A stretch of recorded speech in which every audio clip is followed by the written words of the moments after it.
Well, there's many things that you can say in your dispute letter that will probably get results. There's 19 different things that you can say in your dispute that will get results. Okay. It just all depends on you. Now, if you don't know how to factually dispute, you may want to go check out the links down in the description because, hey, I teach you exactly how to do a credit sweep. And if you go and check out all of these different clients who got astronomical results in scores and deletions in very short periods of time, then you probably would be saying, hey, where do I sign up? All right. So let's go check out 19 different steps to success. And we're actually going to make it 18 because I no longer use date last active as number one. So we're going down the ladder here, starting with date last paid. So if you want to remove your negative items and you're dealing with charge offs or foreclosures or anything that's really difficult like that, you're probably going to want to start with date last paid. An example of this would be 3 different dates last paid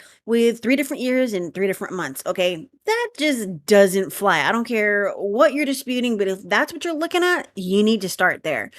Then we'll go over to notice of dispute. Hey, look, if the comment is not there stating that the account was disputed by the consumer within 30 days from the date they received that first dispute, violation section 623 or, and that's FCRA, or FDCPA 8078N. Again, note here, I teach you this in my course, okay? Again, plug down in the description. Status update date or date last reported. Hey, look, if you dispute something and they say, hey, it's been verified as accurate, it's been updated, it's been corrected, or whatever, but they don't change that status update date or date last reported, it still says 2017, 2018, 2019, 2020, 21, 22, or at the beginning of 2023. It doesn't say that date that they updated it. Guess what? They didn't do any sort of investigation. Check out the payment history. First day of delinquency, 30-day late payments, 60-day late payments, 90-day late payments. If it's not congruent from report to report, then you have a ton of dispute opportunities and you need to go after them. The older, the better, which leads me over into first date of delinquency. Okay.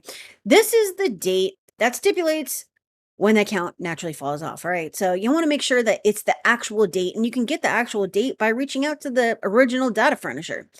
Comments, monthly payment, high balance. Now, there's many things that I can put in here, but the comments, we talked about that in the notice of dispute. Monthly payment, hey, look, if the account is closed, regardless of whether it is a charge off or whether it is just a closed account that you're disputing, the late payments on there shouldn't be a monthly payment. The account is closed. It is closed, and therefore there should not be a monthly payment unless you are actually paying monthly to catch up on the balance.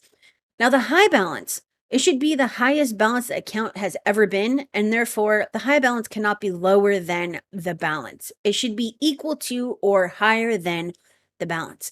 Now, we're going into evolution line method, which you can learn in my 5 advanced workshops, or the dispute funnel, which you can also learn in my 5 advanced workshops. That's going to teach you to stay at the top of the hierarchy and be able to virtually remove any negative item that you can possibly think of.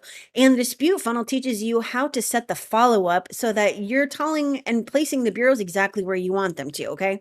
Now, these are the things that you really don't want to dispute unless you absolutely have to. Type, open date, term or terms, balance, status, and past due. If they're not actually going to increase the ability to remove the account, which normally they don't, unless balance or past due are actually inaccurate, then don't use these. Now, complaints. Obviously, we have the CFPB, the AG, the BBB, the FTC, and then that goes down into lawsuits. Okay. So these, my friend, are going to be an extremely easy way to remove accounts. Now, these are the things that you shouldn't be doing. Okay, so I gave you the steps to success, but we also have to talk about the ways that you can fail. Number one, don't just say it's unverified. Okay, unless you're using the validation of debt in addition to disputing directly with the bureaus, saying, "Hey, this account is unknown, it's unverified." Don't do it. If you're using the 609 process, just don't do it, okay? Because you need to have an actual reason why this account needs to be removed, and telling them it's unverified doesn't fly because all they have to do is be like, "Ah, yeah, it's verified." Okay, and now what? You're just stuck and you don't know what to do. Method of verification. Now, you can use method of verification in addition to your arguments that we've already gone over, but this is not something that you should be doing by itself, okay? Failure to investigate, all right? Failure to investigate can be something that you use in addition to a factual dispute, but not by itself. Failure to verify can be part of your argument, but not your argument entirely. Failure to prove, not your argument entirely, and CFPB should not be used at the beginning, should not be used by itself. And obviously, these things can go down into a lawsuit, but what is it that you are actually stating that you have done? You've done nothing. You've literally built no sort of argument whatsoever. So good luck with that. Otherwise, if you actually legally and permanently want to remove your accounts from your credit report, why don't you try this method instead? Backing everything that you're saying, taking the information directly from your credit report. Hey, look, I prove that it works every single day. And I will prove continuously that it works every single day. All right. But again, if you want to learn this entire method yourself and at your own pace, go check out my course because it literally includes everything. And this also includes the validation of debt process. This is literally what it looks like when you put it into a flow process. So if you want to learn this, you want to remove your collections, you want to use the HIPAA process, you want to, remove any sort of collection, doesn't even have to be medical, then go check out that course. All right. I don't know how many times I can plug it into one video, but plug, check out that course. Otherwise, use the link at the top of your screen or down in the description to schedule a call with me to see if I can do this for you because I don't have a learning curve. Look, I'm board certified expert for scores and credit. And again, I prove everything that I do. So, hey, look, if this is like, I don't have the time. I don't have, I just don't have the way to do this. I don't want to learn something new.